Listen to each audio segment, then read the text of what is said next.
नमस्ते विद्यार्थी मित्रांनो, आज आपण इयत्ता 10वी प्रकरण 4 विषय इतिहास, भारतीय कलांचा इतिहास भाग 2 की अगदी आत्तापर्यंत आपण पहिल्या भागामध्ये भारतीय कलांच्या इतिहासामध्ये आपण कला म्हणजे काय, कलेचे विविध अशा प्रकारचे जे काही प्रकार आहेत, तर या प्रकारांचा विचार आपण आत्तापर्यंत या ठिकाणी केलेला आहे. पहा की अगदी कलेच्या ज्या परंपरा आहे अशा या परंपरांचाही विचार केलेला आहे. विविध अशा प्रकारच्या कलाशैली यांचाही विचार केलेला आहे. भारतातील दृककला परंपरा याचाही विचार आपण आत्तापर्यंत या ठिकाणी केलेला आहे.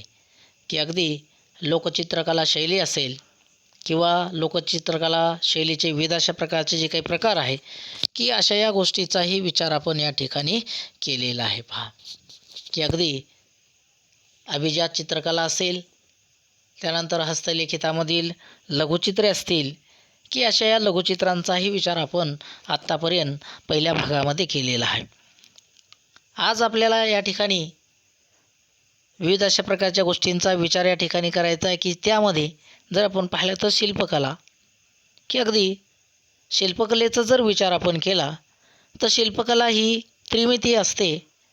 की अगदी जसं जर उदाहरण आपल्याला सांगायचं झालं तर एखादी मूर्ती, पुतळा, कलापूर्ण भांडी आणि वस्तू, की अगदी यामध्ये जर आपण पाहिलं तर लांबी, रुंदी आणि खोली अशा या 3 गोष्टींचा जो विचार आहे हा विचार या ठिकाणी अशा या कलेमध्ये केलेला असतो. पहा की अगदी ज्यावेळी शिल्प कोरली किंवा घडवली जातात, मग यासाठी विविध अशा प्रकारच्या दगडांचा, धातूचा, मातीचा उपयोग हा त्या ठिकाणी केला जातो. की जर आज आपण वेरूळचं कैलास लेणे हे जर आपण पाहिलं तर हे अखंड अशा प्रकारच्या शिलाखंडातून कोरलेलं एक अद्वितीय अशा प्रकारचं शिल्प असल्याचं आपल्याला दिसेल. पहा की अगदी या ठिकाणी आपल्याला चित्रामध्ये जो अशोक स्तंभ दिसतो आहे की अगदी तो सारनाथ या ठिकाणी अशा प्रकारच्या अशोक स्तंभाच्या शीर्षावरील 4 सिंहाच्या शिल्पावर आधारलेलं अशा प्रकारचं हे जे चित्र आहे, हे चित्र भारताचं राष्ट्रीय चिन्ह हे त्या ठिकाणी मानण्यात आलेलं आहे. की अगदी भारताचं राष्ट्रीय मानचिन्ह म्हणून अशोक स्तंभाला त्या ठिकाणी मान्यता प्राप्त झालेली आहे.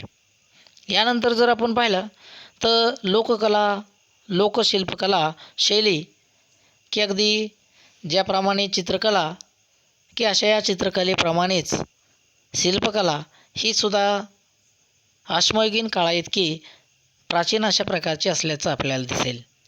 की अगदी दगडी हातार बनवण्याची जी सुरुवात आहे ही सुरुवात एक प्रकारे शिल्पकलेची सुरुवात असल्याचं आपल्याला सांगता येईल.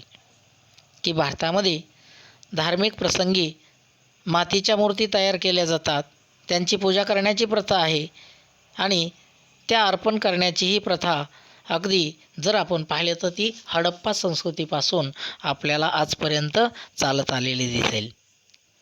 की अगदी बंगाल, बिहार, गुजरात, राजस्थान अशा अनेक राज्यामध्ये ही जी कला आहे, ही कला किंवा ही जी संस्कृती आहे, ही संस्कृती आपल्याला या अनेक राज्यामध्ये अस्तित्वात असल्याचे दिसेल. की महाराष्ट्रामध्ये तयार केल्या गेलेल्या किंवा तयार केल्या जाणाऱ्या गणेश मूर्ती, गौरींचे मुखवटे, बैलपोळ्यासाठी तयार केले जाणारे मातीचे बैल, पूर्वजांच्या स्मरणासाठी उभे केलेले जे लाकडी मुखवटे असायचे, की अशा या लाकडी मुखवट्यांचे खांब, आदिवासी घरामधील साठवणीच्या मातीच्या कोठ्या, अशा या गोष्टी जर आपण पाहिल्या तर शिल्पकलेच्या लोकपरंपरेची साक्ष देत असताना आपल्याला आढळतात. पहा यानंतर आपल्याला अभिजात शिल्पकला शैली असं पाहायचं आहे की अगदी हडप्पा संस्कृतीमधील मुद्रा, दगडी, त्याचप्रमाणे काचच्या अशा प्रकारचे पुतळे 5000 वर्ष किंवा त्यापेक्षा अधिक प्राचीन असलेल्या भारतीय शिल्पकलेच्या परंपरेची साक्ष देत असताना आपल्याला आढळतात. मौर्य सम्राट अशोकाच्या कालखंडामध्ये दगडी स्तंभापासून भारतातील कोरीव दगडी शिल्प निर्मितीला खऱ्या अर्थाने जी सुरुवात आहे ही सुरुवात झाल्याचे आपल्याला दिसून येईल पहा. की अगदी यामध्ये जर आपण पाहिलं तर मध्य प्रदेशामधील सांची या ठिकाणी जो स्तूप आहे की हा स्तूप प्रथम अशोकाच्या काळामध्ये उभारला गेलेला आहे. त्याच्यावरील अतिशय देखण्या अशा प्रकारच्या शिल्पांची सजावट मात्र जर आपण पाहिली तर ती नंतरच्या काळामध्ये केली गेली असावी असं त्या ठिकाणी मानण्यात आलेलं आहे. की अगदी भारतातील शिल्पकलेचा विकास जर आपण पाहिला तर नंतरच्या काळामध्ये हळूहळू हा झाल्याचा आपल्याला दिसेल. की अगदी अशा या शिल्पकलेची साक्ष आपल्याला भारहूत या ठिकाणी जो स्तूप आहे की अशा या स्तूपावरील शिल्पांद्वारे आपल्याला त्या ठिकाणी शिल्पकलेची साक्ष आपल्याला त्या ठिकाणी मिळत असते पहा. की अगदी पुढे भारहूत स्तूप हे जे शिल्प आहे की हे शिल्प आपल्याला त्या ठिकाणी पुढच्या चित्रामध्ये दाखवण्यात येईल. त्यानंतर बोरोबुदूर या ठिकाणी असणारं जे स्तूप आहे की अशा या स्तूपावरती सुद्धा जर आपण पाहिलं तर ही जी काही इंडोनेशियातील बोरोबुदूर येथील स्तूप हा एक जगातील सर्वाधिक मोठा अशा प्रकारचा स्तूप असल्याचं आपल्याला दिसेल पहा. की अगदी इसवी सनाच्या 8व्या आणि 9व्या शतकामध्ये तो बांधला गेलास.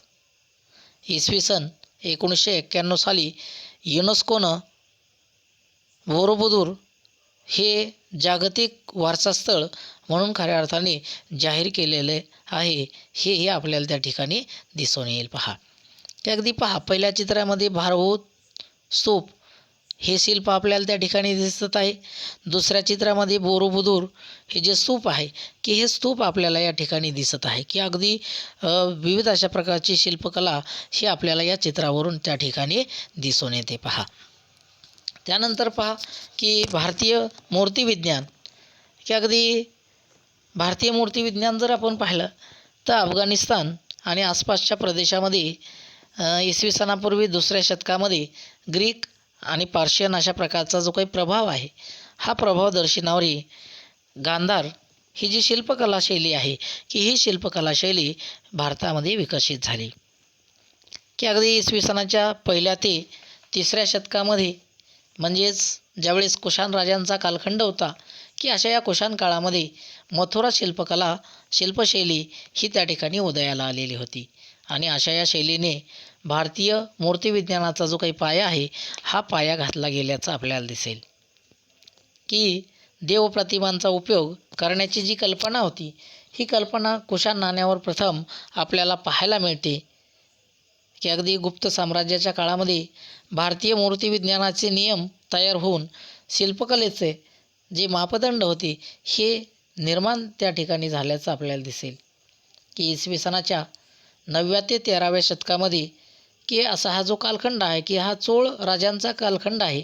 आणि अशा या राजांच्या अधिपत्याखाली दक्षिण भारतामध्ये कांस्य मूर्ती त्या ठिकाणी घडवण्याची जी कला आहे की ही कला त्या ठिकाणी विकसित झालेली आहे.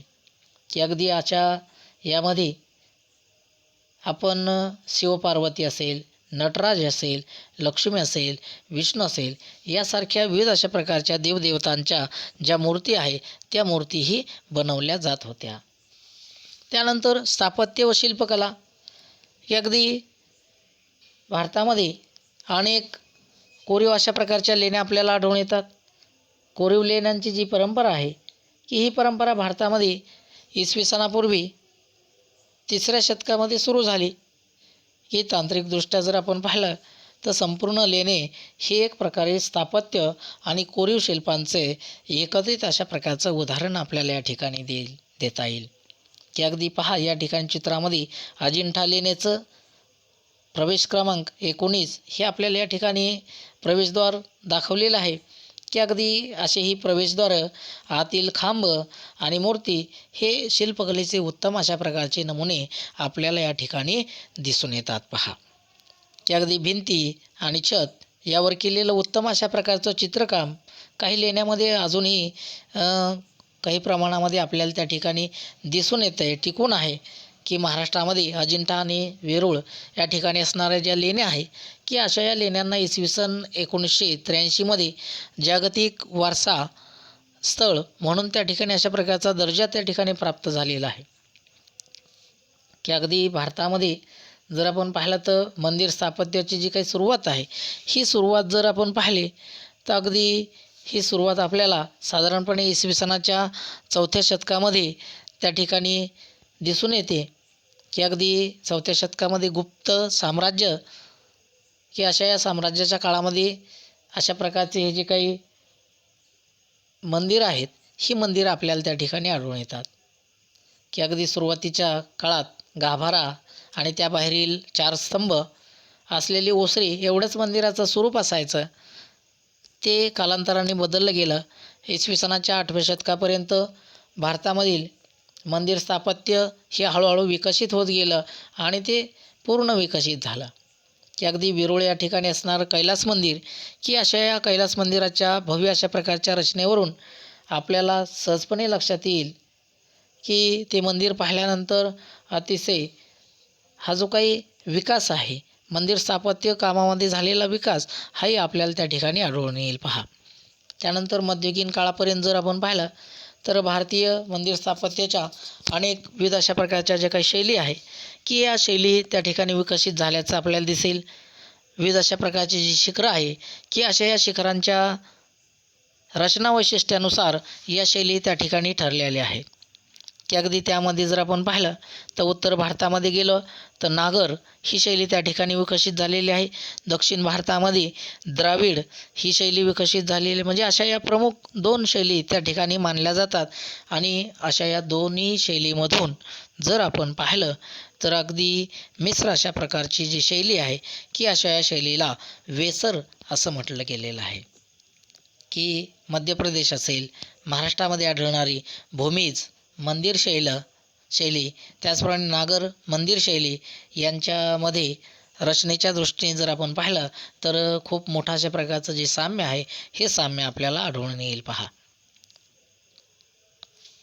की अगदी यामध्ये जर आपण पाहिलं तर भूमीज शैलीमध्ये क्रमशः लहान होत जाणारं जे शिखर आहे की अशा या शिखरांच्या प्रतिकृती वरपर्यंत रचलेल्या असतात, हेही आपल्याला त्या ठिकाणी आढळून येईल पहा.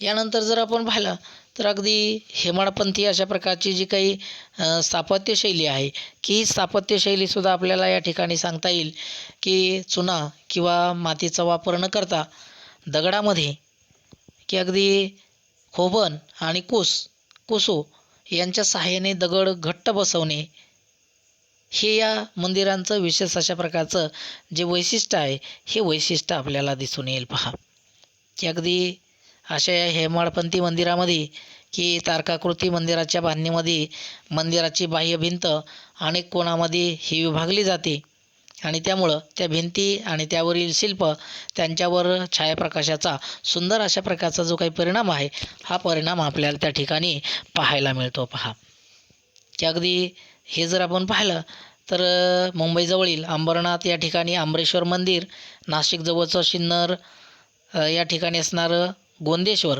हिंगोली जिल्ह्यामध्ये असणारं औंढा नागनाथ ही हेमाडपंथी स्थापत्यशैलीतील उत्तम अशा प्रकारची मंदिरं आपल्याला त्या ठिकाणी पाहायला मिळतात की अगदी त्यांची बांधणी तारकाकृती अशा प्रकारची आपल्याला आढळून येते. त्याखेरीज महाराष्ट्रामध्ये जर आपण पाहिलं तर अनेक ठिकाणी हेमाडपंथी जी मंदिरं आहे की ही मंदिरं आजही आपल्याला त्या ठिकाणी पाहायला मिळतात पहा.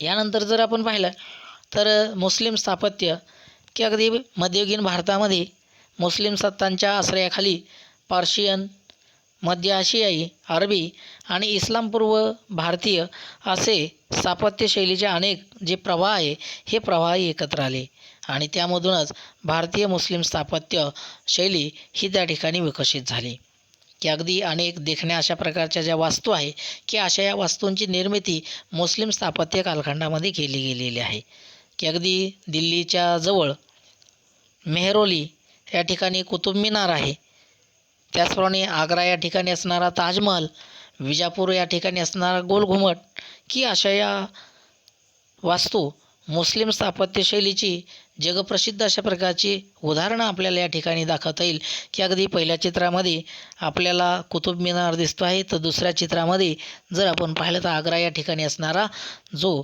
ताजमहल आहे, हा ताजमहल आपल्याला या ठिकाणी दिसत आहे पहा की अगदी कुतुब मिनार आणि ताजमहल या ज्या काही वास्तू आहे की अशा या वास्तू युनेस्कोनं जागतिक वारसा स्थळांमध्ये अशा या वास्तूंची जी काही नोंद आहे ही नोंद केल्याचं आपल्याला दिसेल की अगदी जर आपण पाहिलं तर कुतुब मिनार जगातील सर्वात उंच अशा प्रकारचा मिनार आहे. त्याची उंची जर आपण पाहिली तर ती जवळजवळ 73 मीटर म्हणजे 240 फूट एवढी असल्याचं आपल्याला दिसेल पहा. आणि त्यामुळं की अशा या वास्तूंची जी काही नोंद आहे ती नोंद जागतिक वारसा स्थळामध्ये केली गेलेली आहे पहा. की अगदी जर आपण ताजमहलच्या बाबतीत सांगायचं झालं तर मुघल सम्राट शहाजहान याने त्याची जी बेगम आहे मुमताज महल की हिच्या स्मरणार्थ अशा प्रकारचा ताजमहल हा बांधलेला आहे. आणि त्यामुळं तोही अगदी सुंदर अशा प्रकारचा आहे. अगदी जगप्रसिद्ध अशा प्रकारची ही जी काही वास्तू आहे ही वास्तू युनेस्कोनं जागतिक वारसा स्थळामध्ये तिचीही नोंद त्या ठिकाणी केलेली आहे पहा. आणि त्यामुळं की अगदी जर आपण पाहिलं तर याही गोष्टींचा जो विचार आहे तो विचार आपल्याला सांगता येईल पहा. त्यानंतर इंडो गॉथिक स्थापत्यशैली की अगदी भारतामध्ये ब्रिटिश सत्ता ज्यावेळेस प्रस्थापित झाली आणि ती प्रस्थापित झाल्यानंतर एक नवीन अशा प्रकारची स्थापत्यशैली भारतामध्ये तिचा विकास झाला की अगदी तिला इंडो गॉथिक स्थापत्यशैली असं म्हटलं गेलं. की अगदी ब्रिटिश कालखंडामध्ये बांधले गेलेले विविध अशा प्रकारचे चर्च, सरकारी कचेऱ्या, मोठ्या पदाधिकाऱ्यांची निवासस्थानं, रेल्वे स्टेशन यासारख्या ज्या इमारती आहे की अशा या इमारतीमध्ये ही शैली प्रामुख्याने आपल्याला आजही पाहायला मिळते पहा. की अगदी खाली दाखवलेल्या चित्रामध्ये जर आपण पाहिलं तर छत्रपती शिवाजी महाराज रेल्वे टर्मिनस की अगदी ही जी इमारत आहे ही इमारत मुंबई या ठिकाणी आपल्याला आढळून येते. आणि ही या शैलीचं एक उत्कृष्ट अशा प्रकारचं उदाहरण आपल्याला त्या ठिकाणी सांगता येईल पहा. आणि मग की अगदी युनेस्कोनं अगदी अशा या इमारतीचाही जागतिक वारसा स्थळ यादीमध्ये त्या ठिकाणी जो काही उल्लेख आहे किंवा समावेश आहे हा समावेश केल्याचं आपल्याला दिसून येईल पहा.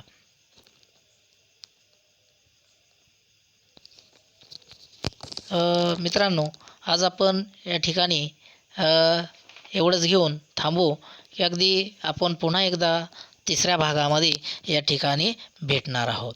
धन्यवाद.